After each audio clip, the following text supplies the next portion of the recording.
ದೇಶಕ್ಕೆ ಯೋಧ, ನಾಡಿಗೆ ರೈತ, ಬಾಳಿಗೆ ಗುರು ಒಬ್ಬ ತಾನೆ.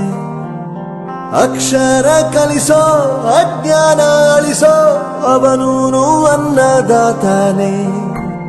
ತಪ್ಪು ಸರಿಯ ತಿದ್ದಿ ತಿಳಿ ಹೇಳಿ ಸಮಬುದ್ಧಿ ನಮ್ಮ ಚಿತ್ತ ಶುದ್ಧಿಯಾಗೋ ಹಾದಿ.